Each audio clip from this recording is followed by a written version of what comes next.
Aujourd'hui, l'Assemblée nationale a adopté l'extension du tarif réglementé de vente pour l'ensemble des très petites entreprises, les TPE, mais aussi un article de loi qui empêche toute reprivatisation d'EDF après la tentative du gouvernement de démanteler EDF il y a quelques années. C'est une victoire d'étape importante dans la guerre que nous menons pour reprendre le contrôle des prix de l'électricité, mais nous n'avons pas encore gagné cette guerre et je vous explique pourquoi. Premièrement, le texte que nous avons voté a été quand même vidé en partie de sa substance par les Républicains qui ont la majorité au Sénat, qui ont décidé de supprimer à la fois le tarif réglementé pour les PME, pour les collectivités et pour les bailleurs sociaux, donc pour les HLM. Ensuite, deuxième problème, aujourd'hui le tarif réglementé de vente de l'électricité n'est pas calculé seulement au coût de production, qui est aujourd'hui autour de 70 € le mégawattheure, mais prend en compte une partie des prix de marché et donc est bien trop élevé par rapport à ce qu'on pourrait offrir vraiment aux Françaises et aux Français. Or, le dernier point, c'est que la bataille de l'électricité se joue surtout au niveau européen.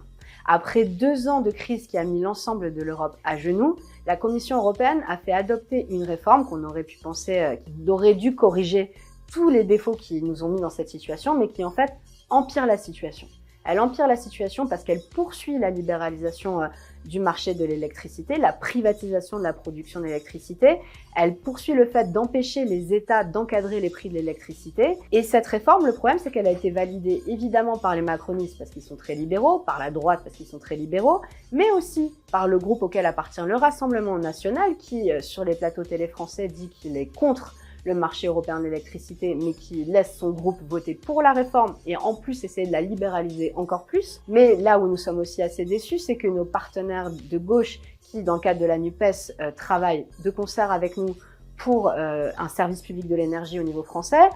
au niveau européen appartiennent à des groupes qui ont validé cette réforme libérale, que ce soit le groupe SD auquel appartiennent les socialistes qui ont même négocié la réforme, ou le groupe des Verts, où la position des Verts allemands, qui est largement dominante, a été de démanteler, d'essayer de pousser pour un démantèlement d'EDF pour préserver les intérêts industriels de l'Allemagne, qui aujourd'hui se retrouve en grave crise puisqu'elle est très dépendante du gaz russe. Or, nous avons évidemment des sanctions économiques contre la Russie depuis qu'elle a envahi l'Ukraine. Donc nous devons continuer la bataille au niveau national avec les partenaires de la NUPES et au niveau européen avec le groupe de la France Insoumise, pour obtenir un vrai service public de l'électricité et des tarifs réglementés pour tous, que ce soit les ménages, les TPE, les PME, les collectivités, tous,